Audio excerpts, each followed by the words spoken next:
Please అండి రేణుదేశ్ గారు ఈ వీడియో మీరు చూడాల్సిన కంపల్సరీ కోరుకుంటున్నాం. ఎందుకంటే సన్యాసి ఎవరు తీసుకోవద్దు.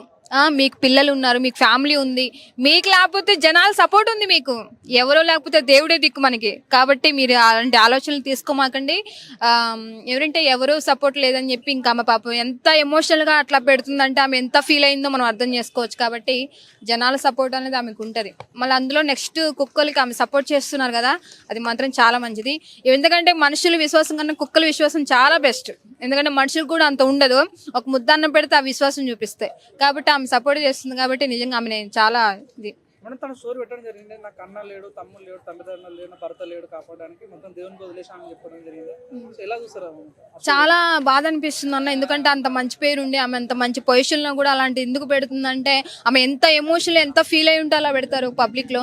కాబట్టి ఆమె ఫీల్ ఆ బాధను మనం అర్థం చేసుకోవాలి. ఒక్క విషయం, ఈ వీడియో కట్ట ఆమె చూసినట్టయితే దయచేసి ఏం బాధపడక, మనిషి అన్నాక బాధలు కష్టాలు అన్నీ వస్తూనే ఉంటాయి. అలా అని చెప్పి లైఫ్ అక్కడితో ఎండ్ అయిపోదు. దయచేసి మీరు గట్టిగా ఉండాలి. దేవుడి సపోర్ట్ అని ఉంటుంది, మీకు ఫ్యామిలీ ఉంది, ఓకేనా? మీలాంటి వాళ్ళకి మేము ఆల్మోస్ట్ ఎప్పుడు సపోర్ట్ చేస్తూనే ఉంటాం. మేడం, రేణుదేశ్ మేబీ ఫ్యూచర్ లో పాలిటిక్స్ లో రాబోతుందంట, మీరు స్వాగతిస్తారా? అది ఎవరిష్టం, ఓకేనా మీకు? అది ఎవరిష్టం వాళ్ళదన్న.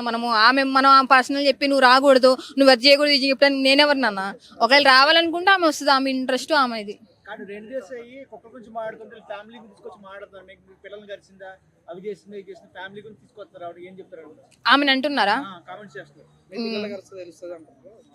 అన్న ఇప్పుడు ఒక విషయం చెప్పాలంటే, మనము కుక్కలు చాలా మందికి ఇష్టం ఉంటుంది, కొంతమందికి ఇష్టం ఉండదు. అలా అని చెప్పి మనం ప్రతిదాన్ని మనం నెగిటివ్ చేసి మాట్లాడకూడదు, చూడకూడదు. ఆమెకి ఇష్టమైంది, ఇప్పుడు కుక్కలకి అన్నం పెడితే పెట్టు, లేకపోతే లేదు. కొంతమందికి ఇష్టం ఉండదు, ఇష్టం లేదు. అలా అని చెప్పి ఆమెని ఏదో సపోర్ట్ చేస్తానని చెప్పి ఆమెని కూడా ట్రోలింగ్ చేయడం, ఆమె గురించి కూడా నెగిటివ్ మాట్లాడడం కరెక్ట్ కాదు కదా. అది అందుకనే సపోజ్ చాలామంది చిన్నపిల్లల్ని లేకపోతే ఆడపిల్లల్ని చిత్రహింసలు చేసి, రేపులు చేసి, వాళ్ళని మానభంగాలు చేసి చంపేస్తున్నారు కదా. వాళ్ళని కూడా అలాగే ఏమన్నా చేస్తున్నారా?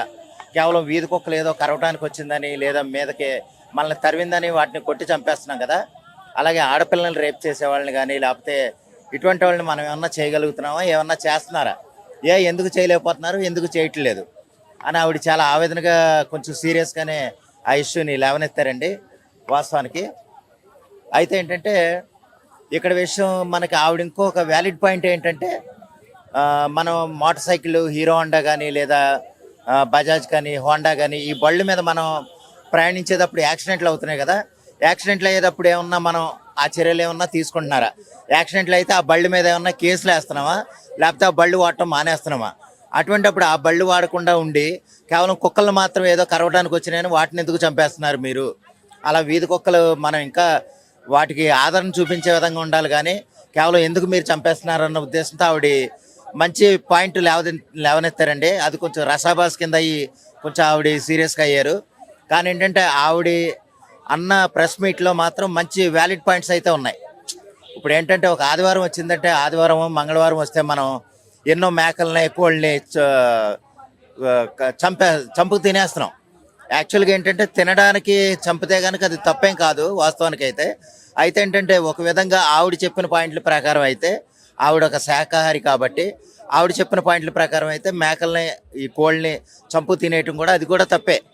ఎందుకంటే అవి కూడా మూగజీవాలే కాబట్టి వాటిని ఎవరు చంపమన్నారు మీకు? అంటే ఇలాగనమాట ఆవిడన్నీ చాలా వ్యాలిడ్ పాయింట్లు లేవనెత్తారు. అయితే ఏంటంటే ఓవరాల్గా ఆవిడ చెప్పిన ఫైన్ పాయింట్లో ఏంటంటే, మీరు చిన్నపిల్లల్ని, ఆడవాళ్ళని అలా రేప్ చేసి చంపేస్తున్నారు కదా, వాళ్ళని ఎవరు ఏం చేయలేనప్పుడు ఈ వీధి కుక్కలను మాత్రం ఎందుకు చేస్తున్నారు అనేసి ఆవిడ అడుగుతుంది. దాన్ని మనం అర్థం చేసుకోగలిగితే మూగజీవాలను మనం ఎంతో రక్షించినట్టే అవుతుంది. ఎందుకంటే ఆడపిల్లని వదిలేస్తున్నాం, ఆడికి ఏదో పలుకుబడి ఉందని ఆడి వదిలేయటం, లేదా జైల్లో పెడితే బెయిల్ మీద వచ్చేయటం, ఇలా ఏదో రకంగా మళ్ళీ బయటకు వచ్చేస్తున్నాడు. కానీ ఏంటంటే అదే కుక్క ఏదో ఇదే తరిమి వచ్చిందని ఆగి మరీ కొట్టి చంపేస్తున్నారు. ఆ విధంగా మూగజీవాలు లోకుగా ఉన్నాయని మనం చంపేస్తున్నాం, కానీ అలాగే రేప్ చేసిన వాళ్ళని కానీ, ఇలాగ లేకపోతే మిస్బిహేవ్ చేసిన వాళ్ళని మనం ఏం చేయట్లేదు. వాళ్ళు ఏంటంటే